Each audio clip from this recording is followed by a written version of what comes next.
കാലം ചെയ്ത പുണ്യശ്ലോകനായ ക്ലീമീസ് വലിയ മെത്രാപ്പൊലീത്ത തിരുമനസ്, ഞാൻ എപ്പോഴും പ്രാർത്ഥിക്കും, ദൈവമേ ആ പുണ്യപിതാവ്, ആദ്യത്തെ നമ്മുടെ ഗീവർഗീസ് മാർ സവേറിയോസ് പുണ്യശ്ലോകനായ പിതാവ്, അവരൊക്കെ എന്താണോ നമുക്ക് കൈമാറി തന്ന അനുഗ്രഹീതമായ കാര്യങ്ങളിലാണ് നമ്മളെപ്പോഴും മുന്നോറിക്കൊണ്ടിരിക്കുന്നത്, യാതൊരു സംശയവുമില്ല. പിന്നെ ചില ആളുകൾക്കൊക്കെ എന്തെങ്കിലും ഒരു സംശയമുണ്ടെങ്കിൽ അവരുടെ സംശയമുണ്ടെന്നേ ഉള്ളൂ. ഞാൻ എന്നെ സംബന്ധിച്ചിടത്തോളം ആ എല്ലാ ക്ലീമീസ് തിരുമനസ്സുകൊണ്ടും സവേറിയോസ് ഗീവർഗീസ് തിരുമനസ് ആ പുണ്യശ്ലോകരായ മെത്രാപ്പൊലീത്തന്മാർ തന്നെ അനുഗ്രഹീതമായി മെത്രാപ്പൊലീത്തി എന്നുള്ള നിലയിൽ എനിക്ക് കൈമാറി കിട്ടിയതായിട്ടുള്ള ദൈവജനത്തിന് കൈമാറി കിട്ടിയ പൗരോഹിത്യത്തിലേക്ക് കിട്ടിയിരിക്കുന്നത്, അവർ പറഞ്ഞതൊക്കെ ആയിട്ടാണ് നമ്മളെല്ലാ കാര്യങ്ങളും നടക്കുന്നത്. എല്ലാ കാര്യങ്ങളും അതിനെക്കുറിച്ച് ചിലപ്പോൾ സംശയങ്ങളൊക്കെ ഉണ്ടാകുകയൊക്കെ മനുഷ്യ സഹജമായി സ്വാഭാവികം.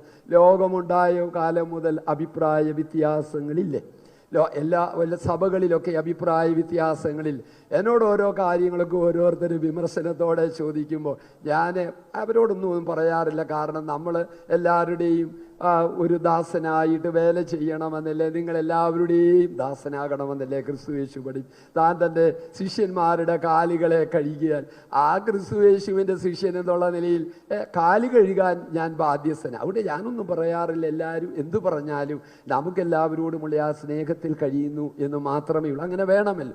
അപ്പോൾ നമ്മുടെ ആ പ്രശ്നങ്ങളും ബുദ്ധിമുട്ടുകളും ഒക്കെ ഉള്ളപ്പോഴും ഞാൻ ദൈവത്തോട് പ്രാർത്ഥിക്കും.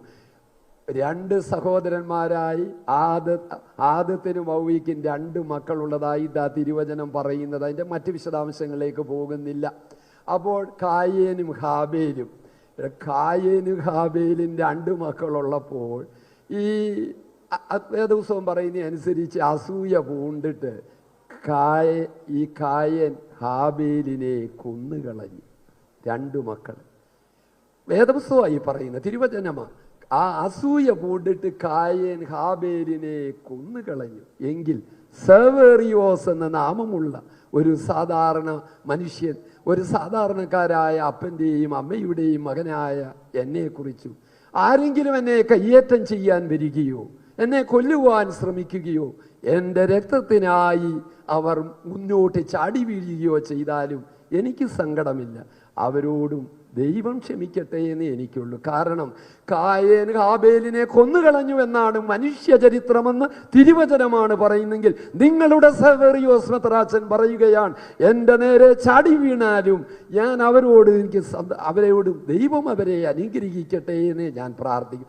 ഞാൻ ഓർക്കും, എന്നെ കൊന്നുകളഞ്ഞാൽ എനിക്കൊരു കുടുംബമില്ല, ഒരുപക്ഷെ എനിക്ക് വേണ്ടി കരയാൻ പോലും ആരും കാണത്തില്ല. എന്നാൽ എന്നെ കൊല്ലാൻ വരുന്ന ആളിന് കുടുംബം കാണും. എൻ്റെ മനസ്സിൽ വന്നതാ, ഒരാൾ എന്നെ കൊല്ലാൻ വന്നു, എൻ്റെ രക്തത്തിനായിട്ട് ചാടി വീണാൽ ഞാൻ ഓർത്ത ആ വ്യക്തിക്ക് ഭാര്യയും കുഞ്ഞുങ്ങളും ഒക്കെ ഉണ്ടെങ്കിൽ ഭാര്യയ്ക്ക് ഭർത്താവിനെ നഷ്ടപ്പെടാനിടയാകരുത്, കുഞ്ഞുങ്ങൾക്ക് തൻ്റെ പിതാവിനെ നഷ്ടപ്പെടാനിടയാകരുത്. ഞാൻ മരിച്ചാൽ അങ്ങനെയൊന്നുമില്ലല്ലോ, അതുകൊണ്ട് എന്നെ കൊന്നുകൊള്ളട്ടെ. അതാ ഞാൻ പറയുന്നത്. അങ്ങനെ ചാടി വീഴുന്നവർ നിങ്ങൾക്ക് ഞാനത് പറയുന്നു, അത്രേ എനിക്ക് പറയാനുള്ളൂ. എന്നാലും ദൈവം തമ്പുരാൻ്റെ സ്നേഹം, എങ്കിലും എനിക്കറിയാം എന്നെ കൊന്നാലും ഞാൻ മരിക്കുകയില്ലെന്ന് ഞാൻ നിങ്ങളുടെ സ്നേഹത്തോട് പറയട്ടെ. എന്തുകൊണ്ടാണെന്നറിയാമോ? എനിക്ക് കുടുംബമില്ലെങ്കിൽ പോലും എന്നെ സ്നേഹിക്കുന്ന എന്തുമാത്രം മനുഷ്യരുണ്ടെന്ന് ഞാൻ പറയേണ്ടതായിട്ടില്ല. ഞാൻ അവരെയും സ്നേഹിക്കും. ദൈവത്തിൻ്റെ ജനമേ, ശാരീരികമായി ഒരാൾക്ക് എന്നെ കൊല്ലാൻ ഒരു പ്രയാസവുമില്ല. എങ്കിലും എന്നെ സ്നേഹിക്കുന്ന മനുഷ്യരുടെ മുമ്പിൽ അതിൻ്റെ എല്ലാ ചൈതന്യത്തോടെയും ആ ഹൃദയത്തിൽ അതൊരു തിരി കത്തി നിൽക്കുന്നത് പോലെ, ശോഭിക്കുന്നത് പോലെ സ്നേഹിക്കുന്ന മനുഷ്യരുടെ മുമ്പിൽ സവേറിയോസ് എന്ന നാമമുള്ള നിങ്ങളുടെ മെത്രാപ്പൊലീത്ത ആ ഹൃദയങ്ങളിൽ കത്തിജ്വലിച്ചാൽ, എന്തിന് നിങ്ങളുടെ ഹൃദയത്തിൽ കത്തിജ്വലിച്ച് സവേറിയോസ് മെത്രാച്ചൻ്റെ ആ ഒരു ചിത്രം അല്ലെങ്കിൽ ആ ഒരു ഓർമ്മ നിലനിർത്തുന്നുവെന്ന് ലോകത്തിൽ ആർക്കാ ചോദിക്കാൻ സാധിക്കുന്നു?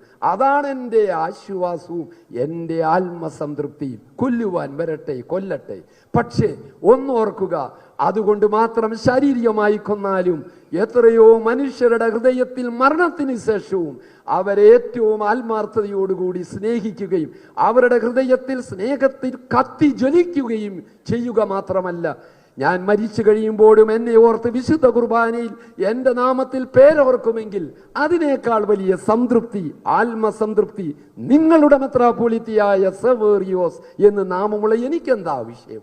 അതുകൊണ്ട് ആരും എൻ്റെ മേൽ ചാടി വീണുകൊള്ളട്ടെ, എന്നെ കൊല്ലുവാനും എൻ്റെ രക്തത്തിനായിട്ട് അവരാഗ്രഹത്തോടെ വന്നു എങ്കിൽ പോലും ഞാൻ അവരോടും ക്ഷമിക്കുന്നു. കാരണം അതൊക്കെ ഓരോ സാഹചര്യങ്ങളിലായിരിക്കാം, എന്തുമാകട്ടെ. പക്ഷേ ദൈവജനത്തിൻ്റെ സ്നേഹത്തിൽ മനുഷ്യരുടെ ഹൃദയത്തിൽ ജീവിക്കുമെന്ന് എനിക്കുറപ്പുള്ളത് മാത്രമല്ല, എനിക്ക് വേണ്ടിയും നിങ്ങൾക്ക് വേണ്ടിയും കാൽവറിയുടെ ഉയരങ്ങളിൽ മരിച്ച ക്രിസ്തുയേശു 2 കരങ്ങളും നീട്ടി, കണ്ടാലും സെവേറിയോസേ, നീ മനുഷ്യന്റെ കൈകളാൽ കൊല്ലപ്പെട്ടെങ്കിലും നിന്നെ ജീവിപ്പിക്കാൻ കഴിയുന്ന, എന്നേക്കും ജീവിപ്പിക്കാൻ കഴിയുന്ന നിന്റെ ദൈവമല്ലേ ക്രിസ്തുയേശു, പരിശുദ്ധ തൃത്വം ആകുന്ന ഞാൻ. അതുകൊണ്ട് നിനക്ക് എന്തിനു ദുഃഖം വേണം?